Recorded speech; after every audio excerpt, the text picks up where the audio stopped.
Jaylon Johnson has been granted permission to seek a trade from the Chicago Bears. And Ryan Poles should only trade Jaylon Johnson if he's absolutely certain he's not going to be able to reach a contract compromise with the young cornerback. You are Locked On Bears, your daily Chicago Bears podcast. Part of the Locked On Podcast Network, your team every day.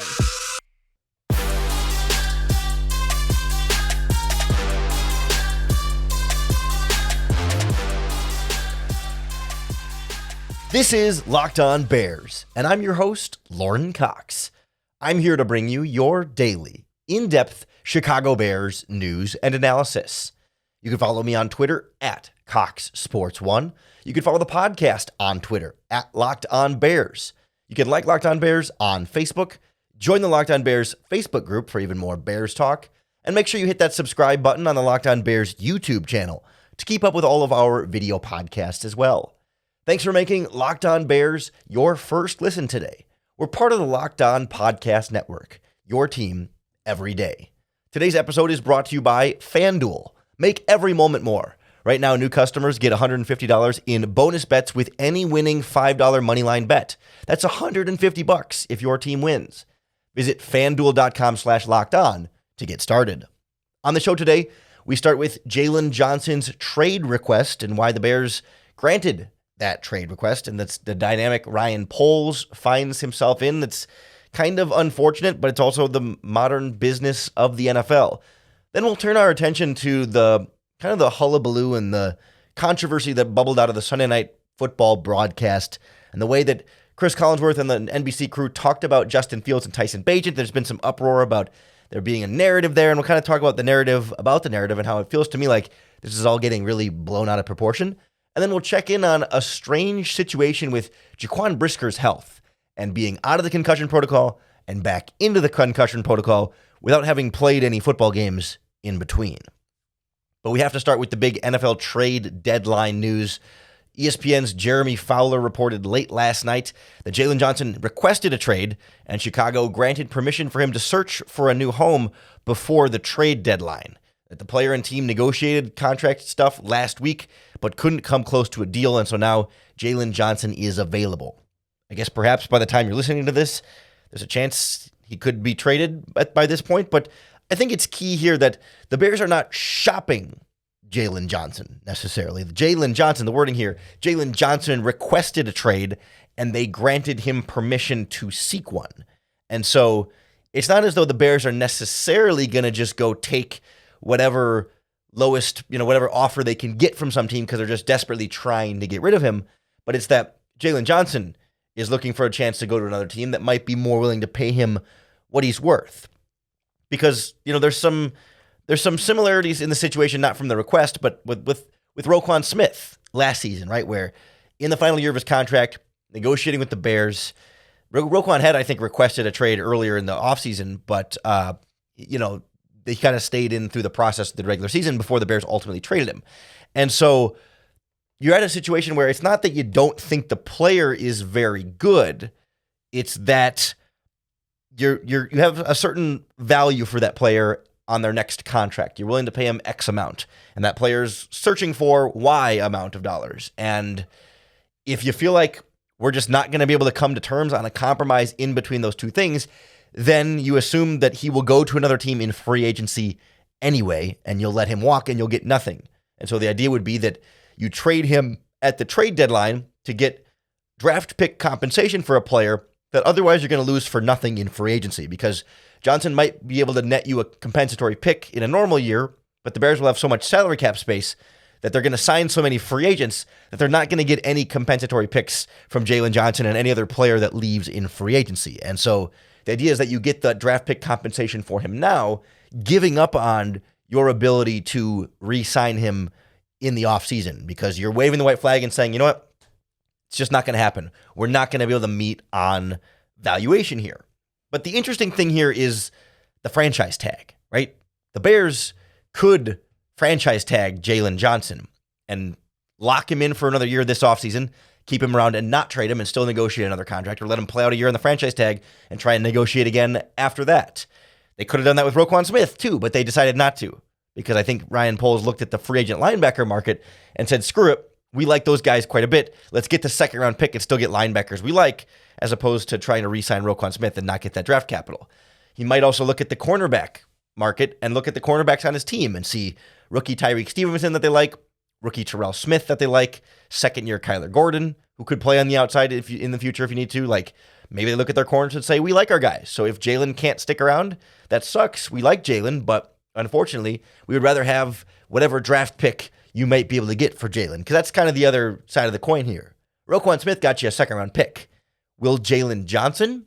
I mean, he's a very good player, and I'm not saying he won't, but it's a question of how much will he be able to garner you? Much like Roquan, Jaylon Johnson will need a contract from whatever new team signs him or whatever new team trades for him, so it lowers his value a little bit. He's also a little less proven than Roquan Smith. I think reputation-wise, Roquan Smith had a longer buildup of being seen as one of the better young linebackers in the NFL, whereas I think Jaylon Johnson this season has really risen in his perception here, but it hasn't been like 4 years of everyone knows he's great. It's been like he's been a good player, and this year maybe ascending to a slightly higher level, but it's just hard to tell what the market's going to be. All it takes is one team that really likes him and is willing to give up draft picks for him, and the Bears could get a second-round pick for him. I mean, you never know what it's going to look like, but I think that may ultimately end up shaping what the Bears do here more than anything else. Like, I don't think they're eager to trade Jaylon Johnson, but they wouldn't say no if the price is right. So if the price is right, I think they'll trade him. But they're not just going to take, a fifth-round pick or whatever for Jaylon Johnson, right? I mean, I think it's kind of got to be the right price for the right team. A couple of teams that jump out at me, the Philadelphia Eagles have been interested in some help in their secondary. They already traded for Kevin Byard. They have former Bears defensive coordinator Sean Desai as their defensive coordinator, although they don't seem like a team that wants to give up a second-round pick if they can, but they could use another cornerback in that scheme that has some familiarity with it. The Pittsburgh Steelers are another cornerback-needy team that is hovering right around this, like, they're winning games, they're not playing super well, but you could use some more depth there, like to go with Joey Porter in that secondary and an older Patrick Peterson. Like, he would plug and play in there quite nicely. I would also, if it wasn't Jaylon Johnson and the Bears, I would throw the Detroit Lions in that conversation as a team that I could see going after a cornerback on the trade market, but I don't think Ryan Poles would choose to send Jaylon Johnson to an interdivision rival. It just seems to me like something that might cross a certain line there. In terms of sending one of your better young players to a team and helping a division rival, like, I just don't think that's quite going to happen, but we'll see. This deadline day could end up being more exciting than we might have thought. I'm not expecting the Bears to go out and be major buyers. We heard reports that they were interested in Chase Young, but currently that's not really on the table at this point. It sounds like the Commanders are going to trade one of their defensive linemen for sure, whether it's Sweat or Young or Jonathan Allen. Who knows? Maybe the Bears could be on that, but I would expect, and the trade deadline day, my prediction would be Jaylon Johnson or nothing for the Bears, or maybe like some small, like, late-round draft pick for some lesser-known player, but not like big blockbuster, but we'll see. The Jaylon Johnson trade request kind of came out of nowhere, and Ryan Poles likes to wheel and deal at the deadline, so we'll see what he has in store for us this year. Let's just hope it goes better than the Chase Claypool trade last year.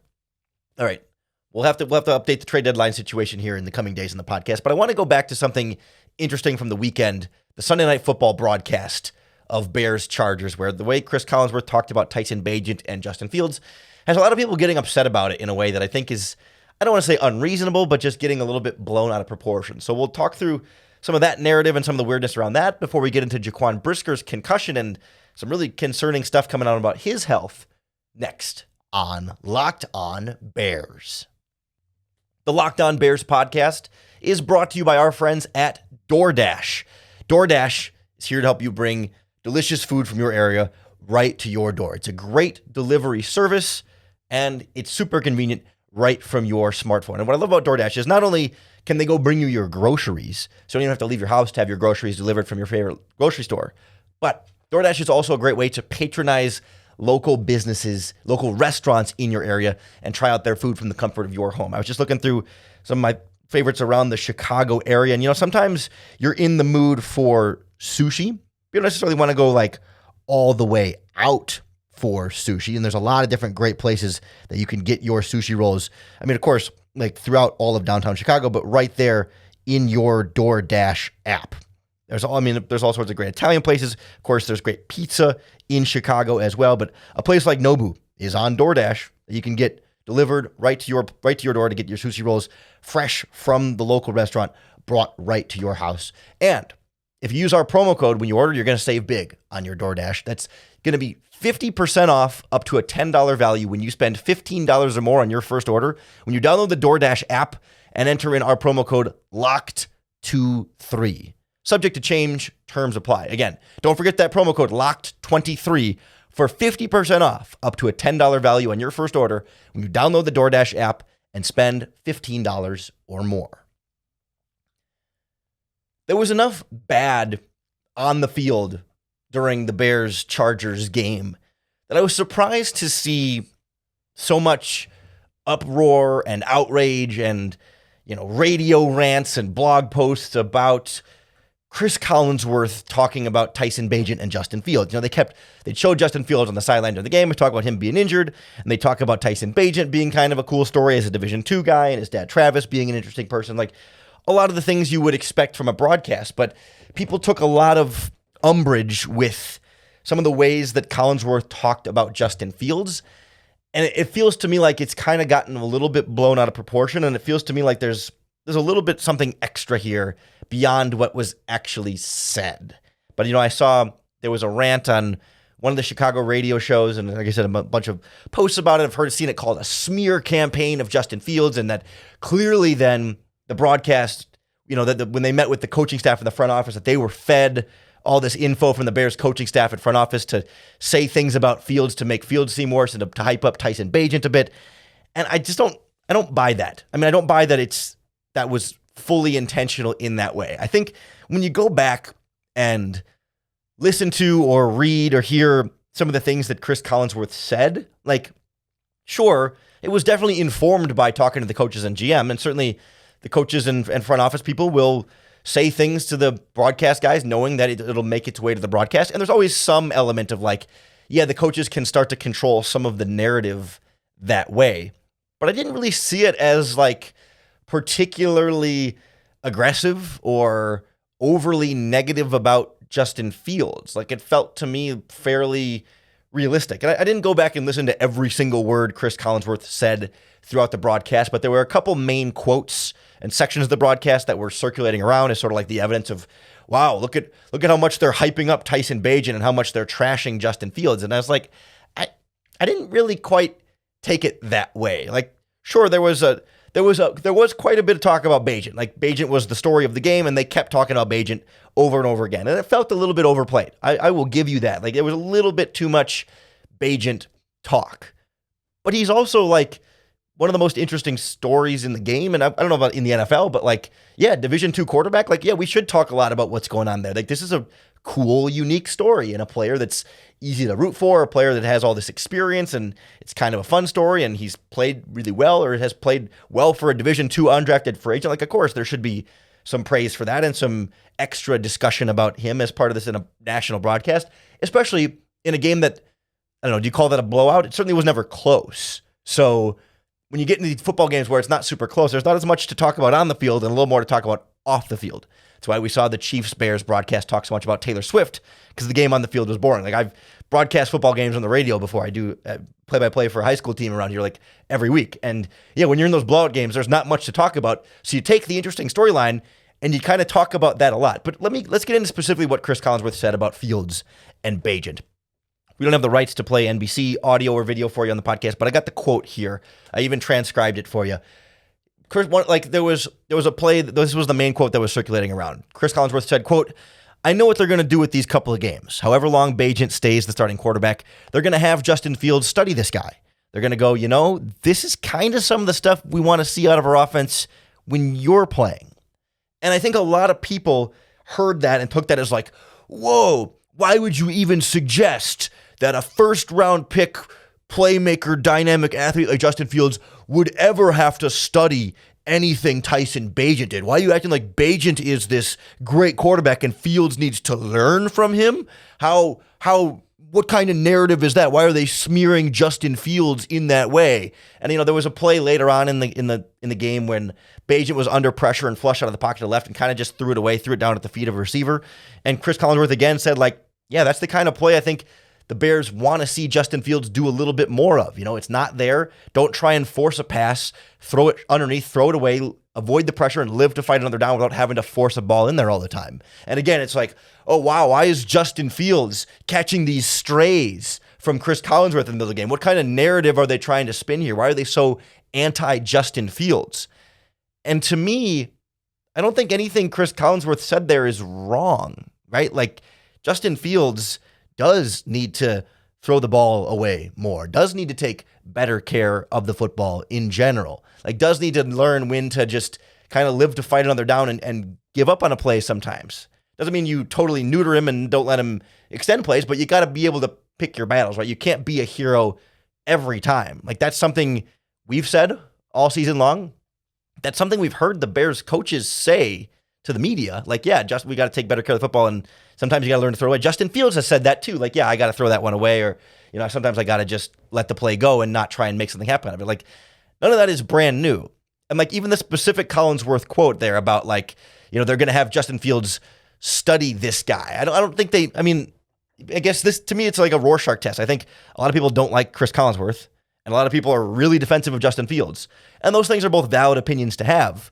But like, I think we're combining that here to try and add some kind of spin to this that's not really there. Like, yeah, when Justin Fields isn't playing, he should watch the tape of what Tyson Bagent does. And you know what? Bagent has better pocket presence than Justin Fields. Like, that, I think, is a fairly objective analysis of two quarterbacks.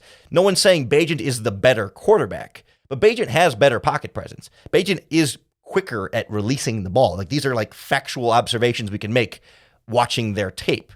So Justin Fields can learn from that. And when you see a guy doing it in your offense differently than you do it in your offense, like, sure, they are going to have Justin Fields look at that. I mean, maybe the verb there, study, learn from him, makes it feel like there's a weird power dynamic thing there. But I think that's just Cris Collinsworth talking during a live broadcast, and just maybe, I don't think the word choice was super intentional there about like trying to frame it a certain way. I think it's just like true. Yeah, Justin Fields does need to learn and grow in some of these ways. And it's not a shot at Fields to say that. And he's not even saying that. He never says Tyson Bagent is this great quarterback. He's just like, hey, here's the thing that Bagent did here that, hey, Fields is going to need to learn to do that too when Fields is back out there. Like, yeah, it's just part of what they were talking about with the quarterbacks here. But to me, it didn't feel like any sort of like orchestrated attack on Justin Fields. To me, this all feels like a really big overreaction. Like, certainly be mad at the Bears coaching staff for not utilizing Justin Fields properly and trying to make Bagent and Fields run the same style of offense when they're two very different quarterbacks. But like, I don't know why Cris Collinsworth is getting on the receiving end of this. Again, my theory is that a lot of people just don't like Cris Collinsworth, which is fine. It's a valid opinion to have. A lot of people are very defensive of Justin Fields, which is a valid opinion to have. And Justin Fields often gets criticized too much. Like, I get those things, but to try and like, I think we're sort of spinning both of those things to be Collinsworth attacking Fields. I think Collinsworth was just sort of commenting on where Fields needs to grow and what Bagent is doing well versus not doing well. And to me, like, this, not a big deal. Like, I don't know why we're so stuck on this when it's a 2-win football team that's terrible in so many other ways, and we're getting stuck on this Bagent Fields thing. Like, we saw against the Chargers that Bagent is not the guy. Like, he's a fine backup quarterback, but we kind of saw definitively there, like, oh yeah, there's no quarterback controversy here. So why are we getting mad about a quarterback controversy that doesn't actually exist? And not that it existed in the first place, but certainly doesn't exist anymore. If there was any whispers of a quarterback controversy after the Raiders game, it's gone now. Justin Fields is the guy. There's no questioning that at this point. So why are we mad about the broadcast kind of comparing the two quarterbacks? Like, it was kind of a relevant part of, it's a very relevant part of Justin Fields' game. And when the broadcast is talking about the quarterback situation, it's relevant in that moment too. So I don't know. I get it, but it just feels like we're making a bigger deal out of it than it needs to be here. I don't think it's some big conspiracy theory to defame Justin Fields. I think it's just that's how the broadcast goes, and it's some valid criticism of Justin Fields, and he deserves that, and Bagent does too, and that's kind of where I feel like that situation is. It's just weird the way we sort of treated that whole thing, but not the only weird thing coming out from the Chicago Bears this week. Certainly, it's been a weird season on the whole, but now some strangeness with Jaquan Brisker, and I have some real concern about what's going on with Jaquan Brisker. Not from like a concern about the coaching staff, but just like for Jaquan himself. We'll learn more about what's happening with the concussion that went away and came back without playing a football game in between. Next on Locked On Bears. The Locked On Bears podcast is brought to you by our friends at FanDuel Sportsbook, America's #1 sportsbook. And if you haven't played with FanDuel before, now is a great time to get in on the action because FanDuel has a great offer for new FanDuel users. Right now, new customers are going to get $150 in bonus bets with any winning $5 money line bet. So you bet $5 on your team to win straight up. Not against the spread, just a straight up, I think this team is going to win, $5 on that bet. If you win, not only are you going to get the $5 for winning that bet, you're going to get an extra $150 in bonus winnings if your team wins. So if you've been thinking about joining FanDuel, there's no better time to get in on the action. For example, Bears-Saints. The money line is Bears plus 295. If you want to bet the spread, it's Bears plus 7 on the road, 7-point underdogs, and the over-under is set at 41.5. But you don't have to bet on the Bears. $5 money line on anything. Win your money line bet, you're getting $150 added to your account on top of your regular winning. So you got to check it out for yourself. Visit FanDuel.com/lockedon to get your free bonus bets with that $5 bet. FanDuel.com/lockedon. FanDuel, official partner of the NFL. Jaquan Brisker didn't play against the Los Angeles Chargers after not practicing all week with what was described as an illness. And, we've seen Terrell Smith, the cornerback, has been out with an illness, which we found out was mono, but Jaquan Brisker's illness was one we didn't really get any details on throughout the week. Just wasn't feeling well, wasn't able to play on Sunday. And we thought, okay, he'll get well soon, Jaquan Brisker, get some good sleep and some vitamin C, stay hydrated, and hopefully we'll see you next week, right? But Matt Eberflus comes out on Monday and adds, I was going to say a new wrinkle, but it's a quite big wrinkle to that. It's more like a fold in half to the Jaquan Brisker situation here. It's very strange. And I think let's start with what Eberflus said, because what we knew is that Jaquan Brisker was diagnosed with or suffered a concussion 2 weeks ago against the Raiders, left that game, and then was cleared coming out of that game. But I'll have Matt Eberflus kind of explain what happened from there. Jaquan Brisker, right? So we've been reporting that he was been ill for a week. So Sunday, Monday, he checked out fine with evaluation and with independent neurologist being cleared from concussion, right? So he was all set. Then Tuesday reported that he was ill, right, and had a fever, and that persisted through Tuesday, Wednesday, Thursday, and into Friday. Brought him into the building, right? So he was in here then, and then still not feeling well. We ruled him out on Saturday, and then again wasn't feeling well, and then his illness, cleared, Saturday. Then Sunday he felt he was cleared in terms of his illness, and then still felt a little bit off, in terms of having different symptoms and those types of things. So we got him reevaluated, and then now he is back into concussion protocol. And that was on Sunday, wasn't feeling well, and then Monday this morning we got him tested again, and he's now back in concussion protocol. So that's where it is. I understand that's unique. I've never had that happen before, but again, he got ill during that process, and then when he was done being ill, then he still had the symptoms, and we were working with Jaquan the whole way, talking to him, making sure he was squared away, and the most important thing is our players' safety and health. And Jaquan did a very good job of communicating with us, and the training staff did a really good job too. My concern here is not that, the Bears mishandled this or had some kind of blunder or something here, some kind of mistake, and Matt Eberflus, what did you do kind of thing. My concern here is more for Jaquan Brisker. That sounds really scary and concerning that he was able to clear concussion protocol right after the game, but then developed illness symptoms that, I would assume are concussion related. I'm not a neurologist or any kind of concussion expert, but I can imagine if, you suffer some kind of head injury that, if you're experiencing, I think what he mentioned, fever and some other stuff, it's all in the same general area, it's in your head.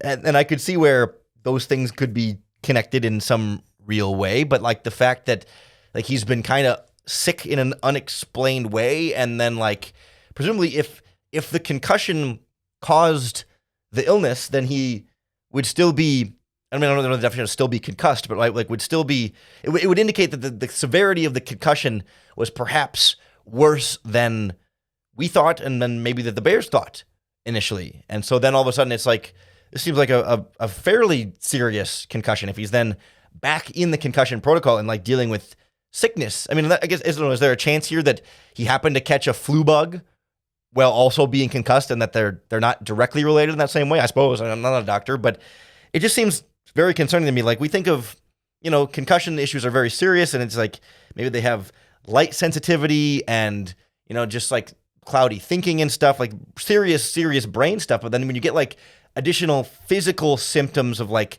body health combined with what I'm sure, if he's back in the concussion protocol and is showing concussion symptoms, are also those sort of things like that, it can mess up your body like pretty good. And we've seen Jaquan Brisker have like an injury history here. And again, I'm not even talking from like a player reliability, like, durability type while he's on the field or off the field. But I just mean, like, again, from like the man's general state of well-being here. Like, he's been through the ringer a bit here. And I think he had a concussion last year. I'm trying to pull up his injury history while I talk at the same time. Yeah, he missed a couple of games with a concussion last season. And so those things start to stack up, and everybody's brain responds a little bit differently, and not every concussion is the same and the same severity. And it's a concern for me for just like him as a human being, as a player that is not just a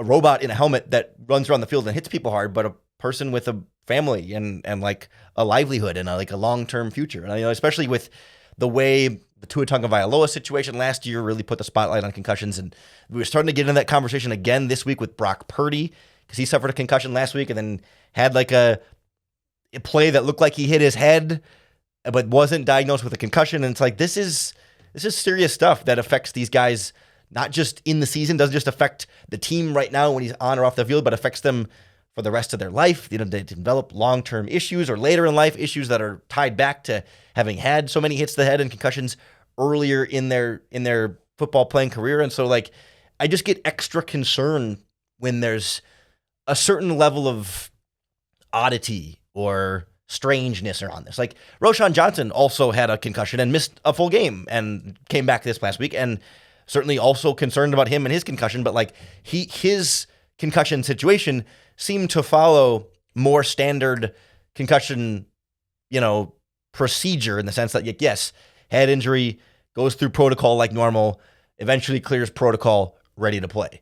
Brisker left the protocol. Like, the protocol is supposed to prevent, re-injury, is supposed to keep players safe, as Eberflus said. Like, it's about player safety, and good on the Brisker and the doctors and stuff for communicating throughout all this and making sure that he didn't end up playing despite being out of the concussion protocol, because that could have been even disastrous. Like, the closer you are to your previous concussion, the more risk you are of further damage from the next concussion. And so, like, I'm glad he didn't end up playing and then going back in the concussion protocol. But like, it feels like something was wrong with the protocol here.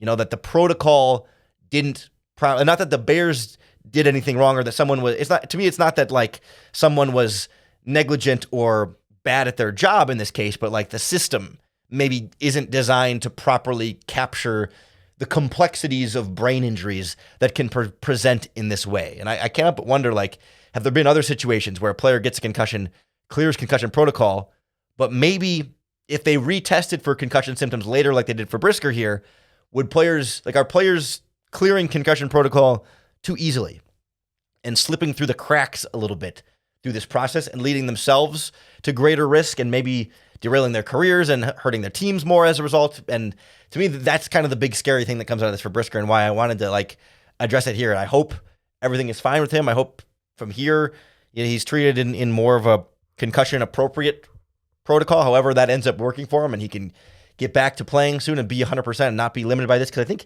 he said last year that like the concussion thing really limited him for a while. It really kind of messed him up. So he might just be someone who's more, not sensitive is not the right word, but more sensitive to concussions, like more vulnerable to concussion type situations. And so, like, let's be careful with this and like protect this young man from himself, if anything, if not, protect him from the sport of football. So we're going to keep an eye on what's going on with Jaquan Brisker throughout this process. If we get any updates on him, you can be sure we'll break it all down for you right here in the Locked On Bears podcast. Same thing with the trade deadline.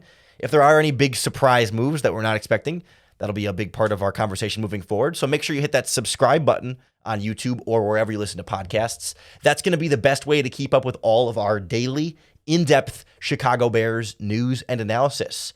Barring some kind of big breaking news, tomorrow our podcast will be a conversation with Matt Waldman from the rookie scouting portfolio, and we're going to go in depth on Tyson Bagent, breaking him down as a quarterback, what he does well, what he doesn't do well, where he needs to go from here, what he did well in college, what his trajectory might look like as an NFL quarterback from someone who studied him a lot coming out of college and was very high on him in the pre-draft process. So Waldman's one of my favorite people in sports media, but also like draft analysts, especially at the skill positions. That's really his focus, and he gets a lot of these guys right in a way that he doesn't get enough credit for, and in a way that other people also don't get nearly the high hit rate that someone like Matt Waldman does. So come on back for that conversation tomorrow.